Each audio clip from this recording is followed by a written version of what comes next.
చూస్తున్నాం. ప్రముఖ choreographer Johnny master పై లైంగిక వేధింపుల కేసు నమోదైంది. గత కొంతకాలంగా తనపై జానీ మాస్టర్ లైంగిక దాడి చేస్తున్నారంటూ 21 ఏళ్ల మహిళా కొరియోగ్రాఫర్ పోలీసులను ఆశ్రయించింది. అవుట్డోర్ షూటింగ్స్లలో తనపై అత్యాచారం చేశాడంటూ రాయదుర్గ పోలీస్ స్టేషన్లో ఫిర్యాదు చేయడం కలకలంగా మారింది. దీనిపై 0 ఎఫ్ఐఆర్ నమోదు చేసిన రాయదుర్గం పోలీసులు నార్సింగ్ పోలీస్ స్టేషన్ కి ట్రాన్స్ఫర్ చేసినట్టు సమాచారం.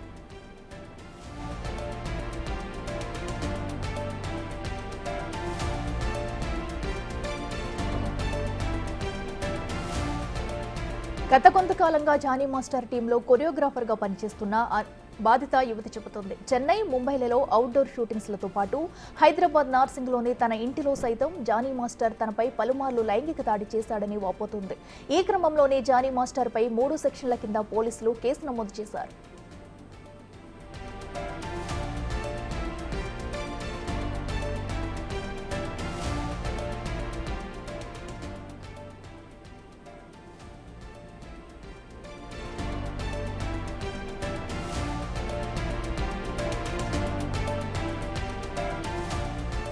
సెక్షన్ 376, సెక్షన్ 506, 323 సెక్షన్ల కింద కేసు నమోదు చేసి దర్యాప్తు చేస్తున్నట్టు నార్సింగ్ పోలీసులు వెల్లడించారు. అలానే ఇదే విషయంపై విమెన్ సేఫ్టీ వింగ్ డీజీ శిఖా గోయల్ని పలువురు ఇండస్ట్రీ ప్రముఖులు సైతం కలిసినట్టు చర్చ జరుగుతుంది. 2019లో సైతం జానీ మాస్టర్ పై లైంగిక వేధింపుల కేసు నమోదైనట్టు తెలుస్తుంది.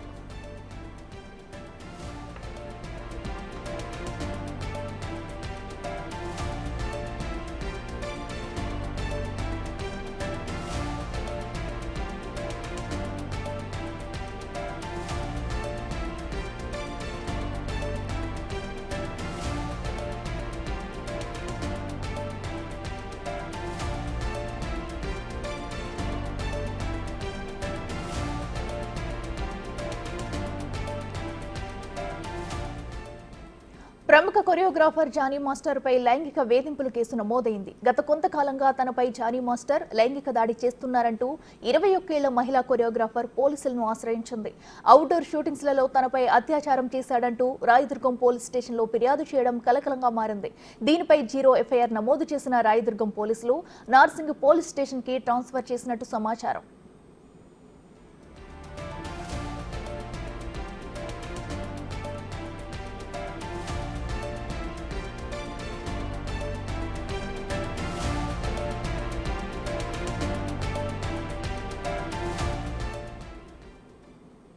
ఇదే విషయానికి సంబంధించి మరింత సమాచారం మా ప్రతినిధి రానా లైవ్ లో అందిస్తారు. రానా, చెప్పండి, మరి ప్రముఖ కొరియోగ్రాఫర్ జానీ మాస్టర్ మీద అయితే ఒక యువత అయితే లైంగికంగా వేధిస్తున్నాడంటూ కూడా కంప్లైంట్ చేయడం జరిగింది. మరి దీనికి సంబంధించి పోలీసులు ఏం చెప్తున్నారు? ఇప్పటి వరకు ఎలాంటి సమాచారం బయటకు వచ్చింది? దీనిపై జానీ మాస్టర్ ఏమైనా స్పందించారా? అసలు జానీ మాస్టర్ పోలీసులకు దగ్గరలో ఉన్నారు.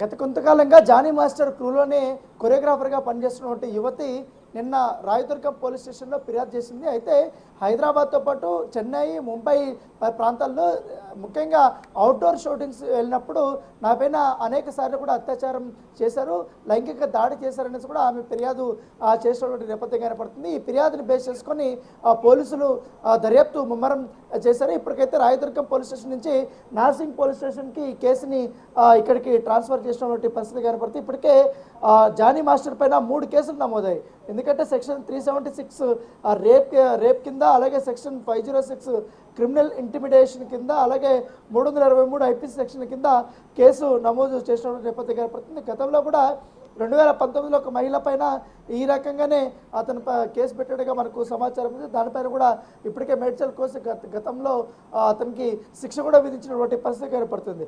అయితే ఇటీవల కాలంలో మనం చూస్తున్నాం, డాన్సర్ అయినటువంటి సతీష్ కూడా అనేక ఆరోపణలు కూడా చేశాడు జానీ మాస్టర్ పైన.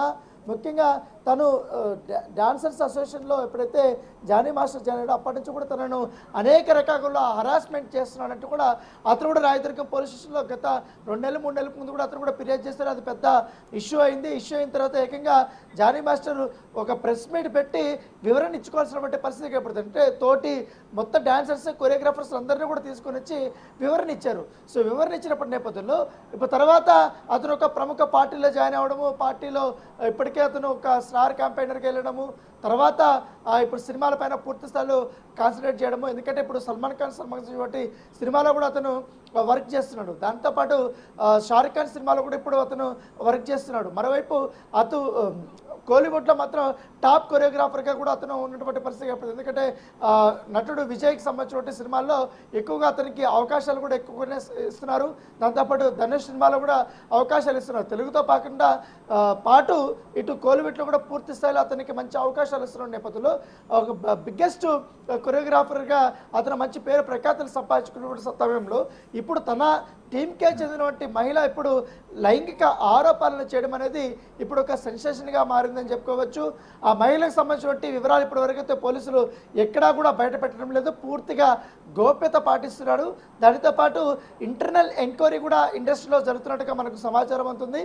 ఎందుకంటే జానీ మాస్టర్ తో వర్క్ చేసినటువంటి మహిళా కొరియోగ్రాఫర్లు, మహిళా డాన్సర్స్ ఎవరవుతున్నారో వారి నుంచి కూడా స్టేట్మెంట్ రికార్డ్ చేయాలనే ఉద్దేశంతో కూడా పోలీసులు ఉన్నట్టుగా మనకు సమాచారం ఉంది. అయితే ఈ కంప్లైంట్ కాపీలో కూడా అనేక అంశాలను కూడా ఆమె ప్రస్తావించినట్టుగా మనకు సమాచారం ఉంది. ఇంటర్నల్ అంశాలు కూడా అవి కొన్ని బయటకు ప్రస్తావించే అవకాశం ఉండదు. అయితే నిన్న కొంతమంది లీగల్ ఒపీనియన్ కోసము అలాగే ఉమెన్ సేఫ్టీ వింగ్ సంబంధించిన డీసీ శిఖా గోయల్ గారిని కూడా కలిసినప్పుడు ఆల్రెడీ ఈ కేసు మీద ఇప్పుడు కంప్లైంట్ ఇచ్చారు కాబట్టి జీరో ఎఫ్ఐఆర్ రెడీ చేశారు. జీరో ఎఫ్ఐఆర్ అయిపోయిన తర్వాత ఇంటర్నల్గా ఇండస్ట్రీ వాళ్ళు కూడా ఎంక్వైరీ చేయమని కూడా ఆమె ఆదేశాలు చేశారు. ఇప్పుడు ఆల్రెడీ ఉమెన్ సేఫ్టీ వింగ్ సంబంధించిన విషయాల్లో కూడా వారు కూడా ఇన్వాల్వ్ అయ్యి పూర్తిగా ఈ కేసు సంబంధించిన డీటెయిల్స్ కూడా వారు తీసుకోబోతున్నట్టుగా మనకు సమాచారం అంతే. పూర్తిగా ఇప్పుడున్న పరిస్థితుల్లో జానీ మాస్టరు మంచి పలుకుబడినటువంటి డ్యాన్స్ మాస్టర్ కాబట్టి ఈ కేసుని ఎక్కడ పక్కదారి పట్టించే అవకాశం ఉందనేసి కూడా ఇప్పటికే మహిళ ఆరోపించిన పరిస్థితుల్లో ఆమెకి భద్రతతో పాటు ఈ కేసు సంబంధించిన వివరాలు కూడా బయటకు పెట్టామనేసి కూడా పోలీసులు ఆమెకి చెప్పినట్టుగా మనకు సమాచారం. ముమ్మరిగా అయితే దర్యాప్తు జరుగుతుంది.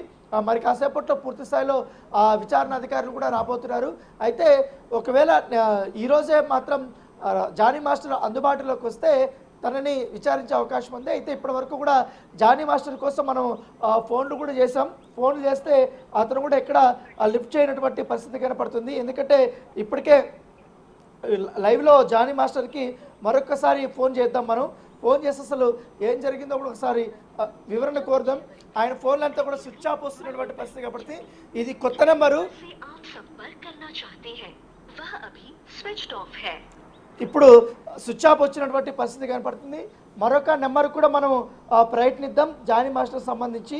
ఎందుకంటే ఈ విషయం ఎప్పుడైతే బయటకు వచ్చిందో అప్పటి నుంచి కూడా అతను అండర్ గ్రౌండ్లోకి వెళ్ళిపోయారు. అతను ఎవరితో కూడా మాట్లాడలేదనేసి కూడా చాలామంది అంటున్నారు. ఎందుకంటే ఇంకో నెంబర్ ఉంది, ఇంకో నెంబర్ కూడా మనం ఒకసారి ట్రై చేద్దాం.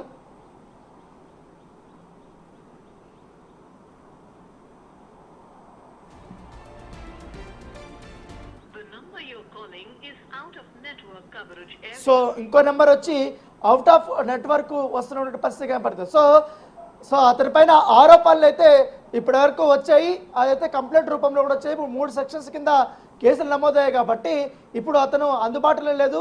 వారు అందుబాటులో లేకపోతే పోలీసులు మాత్రం ఖచ్చితంగా వారి కుటుంబ సభ్యులకి వాళ్ళకి అందరికీ కూడా ఫోన్లు చేసి అతను ఎక్కడున్నా కూడా తీసుకొచ్చే అవకాశం ఉన్నట్టుగా మనకు సమాచారం ఉంది. మరోవైపు అతను సన్నిహితుల వద్ద చెప్తున్నటువంటి మేరకు అసలు నేను ఎప్పుడు కానీ ఇలాంటి దుశ్చర్యలకి నేను పాల్పడలేదు, అసలు తన గురించి నేను నెగిటివ్ కూడా నేను మాట్లాడలేదు, అతను అమ్మాయి గురించి నేను ఎప్పుడు కూడా మాట్లాడలేదు, ఎందుకు ఈ రకంగా తను నా పైన ఆరోపణలు చేసింది, దీని వెనకాల ఎవరైనా ఉన్నారా అనేది కూడా అతను సన్నిహితుల వద్ద కూడా చెప్పినట్టుగా మనకు సమాచారం. అయితే పూర్తిగా ఎంక్వైరీ ప్రాథమిక దశలో ఉంది కాబట్టి ఇటు మహిళల నుంచి కూడా స్టేట్మెంట్ రికార్డ్ చేయవలసి ఉంది, ఇంకా తర్వాత జానీ మాస్టర్ నుంచి కూడా రికార్డ్ చేయాల్సి ఉంది, ఇంకా ఇతరుల నుంచి కూడా ఇప్పటికే ఎంక్వైరీ స్టార్ట్ చేయాల్సి ఉంది. కాబట్టి ఇవంతా అయిన తర్వాత పూర్తి వివరాలు అయితే మనకు వచ్చే అవకాశం ఉంది. అఖిల, ఓకే రానా, అయితే మనం ప్రధానంగా చూసుకుంటే సినీ ఇండస్ట్రీలో లైంగిక వేధింపుల గురించి ఒక సబ్ కమిటీ అయితే వేయడం జరిగింది. అటు మొన్నటి వరకు చూసుకుంటే కేరళలో కూడా ఇలాంటి తరహాలోనే ఒక కమిటీని అయితే వేశారు. సో ప్రస్తుతం దాన్నే ఇప్పుడు ఇటు టాలీవుడ్లో కూడా వేయడానికి చూస్తున్నారు. సో మరి ఒక పక్కన ఇదంతా జరుగుతున్న తరుణంలో ఇలాంటి కేసులు అనేవి ఒక్కొక్కటిగా బయటపడుతున్న తరుణంలో దీన్ని ఎలా చూడాలంటారు? ఎస్ఐకిలా, ఎందుకంటే గతంలో కూడా టాలీవుడ్లో అనేక రకాలుగా కూడా మీటూ ఉద్యమం జరిగేటప్పుడు కాస్టింగ్ కౌచింగ్ ఎక్కువ ఉంది, దీనిపైన ఖచ్చితంగా మహిళల్ని వేధిస్తున్నారంటూ కూడా అప్పుడు అనేక ఆరోపణలు వచ్చాయి. దీనిపైన ఒక ఇంటర్నల్గా ఇండస్ట్రీలో ఒక కమిటీ కూడా వేశారు. ముఖ్యంగా జీవిత రాజశేఖర్ కానీ, జయసుధ కానీ, అశ్విని దత్ కుమార్తె తను కానీ వీళ్ళంతా కూడా ఒక టీం లాగా ఉన్నారు. తర్వాత ఎంక్వైరీ కూడా చేస్తాము, ఒకవేళ ఎవరికైనా ఇబ్బందులు ఉన్నా కూడా మా కమిటీని సంప్రదించాలని కూడా అప్పుడు వారు అనేక రకాలుగా కూడా మీడియా స్టేట్మెంట్లు ఇచ్చారు. దానిపైన కొన్ని ఫిర్యాదులు వచ్చాయి. ఫిర్యాదులు కూడా సమస్యలాగా కూడా వాళ్ళు ప్రకటించినట్టుగా మనకు సమాచారం ఉంది. అయితే గత మన 10 రోజులు 12 రోజుల ముందు మనం చూసాం, సినీ నటి సమంత కూడా ఇదే క్వశ్చన్ని రైజ్ చేసింది. ఎందుకంటే కేరళలో అక్కడ అమ్మ అసోసియేషన్కి దీనికి తగ్గట్టుగా అక్కడ ఒక కమిటీని ఏర్పాటు చేస్తున్నారు, హేమ కమిటీని. దానికి చాలామంది కూడా వచ్చి ఫిర్యాదులు చేస్తున్నారు. ఫిర్యాదు చేయడమే కాకుండా దానికి పూర్తిగా వారిపైన అగైనెస్ట్గా కూడా చర్యలు కూడా తీసుకుంటున్న పరిస్థితిగా పడుతుంది. ఇటు తెలుగు ఇండస్ట్రీలో కూడా ఒక కమిటీ ఏర్పాటు చేశారు. అది ఏమైందంటూ కూడా ఆమె క్వశ్చన్ చేశారు. మీటీ ఉద్యమం ఉన్నప్పుడు మాత్రమే కొన్ని రోజులు హడావడి చేశారు, తర్వాత దాన్ని పట్టించుకోలేదనేది కూడా ఆరోపణలు కూడా చేస్తున్న నేపథ్యంలో ఇప్పుడు తాజాగా ఇప్పుడు ఒక ఉమెన్ కొరియోగ్రాఫరు ఈ లైంగిక ఆరోపణలు కూడా చేస్తుంది. కాబట్టి నిజాలు అనేది బయటపడేంత వరకు కూడా దీనిపైన పూర్తి స్థాయిలో స్పష్టత ఇవ్వకూడదు అనేసి ఇండస్ట్రీ పెద్దలు వాళ్ళు కూడా ఆలోచిస్తున్నారు. ఎందుకంటే సినిమా ఇండస్ట్రీలో సాధారణంగా ఇలాంటి ఆరోపణలు వస్తుంటాయి. కొన్ని ప్రాథమికంగా కొంతమంది ఎంక్వైరీ చేసిన తర్వాత అవి ఫాల్స్ అలిగేషన్స్ కూడా గతంలో కూడా చాలా వరకు చేరాయి. కొంతమంది పేరు కోసమో లేకపోతే భయపెట్టడం కోసమో అవకాశాల కోసమో ఏదో రకంగా కూడా ఆరోపణలు కూడా గతంలో చాలామంది హీరోల పైన కూడా చేశారు. కాకపోతే ఇంటర్నల్ ఎంక్వైరీలో కానీ మహాసెషన్ ఎంక్వైరీలో కానీ అవన్నీ కూడా ఫాల్స్గా తేలాయి. కాబట్టి ఇప్పుడు పోలీస్ స్టేషన్ వరకు కూడా ఈ కేసు వచ్చిన నేపథ్యంలో పూర్తి స్థాయి ఎంక్వైరీ చేస్తే కానీ ఈ యొక్క అంశం అనేది బయటపడదు. ఎందుకంటే అప్పటి వరకు కూడా ఖచ్చితంగా అతను తప్పు చేశాడని తెలిస్తే మాత్రం ఖచ్చితంగా ఇటు డాన్సర్స్ అసోసియేషన్ నుంచి కూడా కొరియోగ్రాఫర్ అసోసియేషన్ నుంచి కూడా అతన్ని రిమూవ్ చేసే అవకాశాలు కూడా మనకు ఆ సమాచారం అందుతుంది. అయితే జానీ మాస్టర్ క్రూ నుంచి కానీ జానీ మాస్టర్ టీం నుంచి కుటుంబ సభ్యుల నుంచి కూడా ఇప్పటివరకు అయితే ఎటువంటి స్పందన అయితే మనకు రాలేదు. Right Rana, thanks for updates.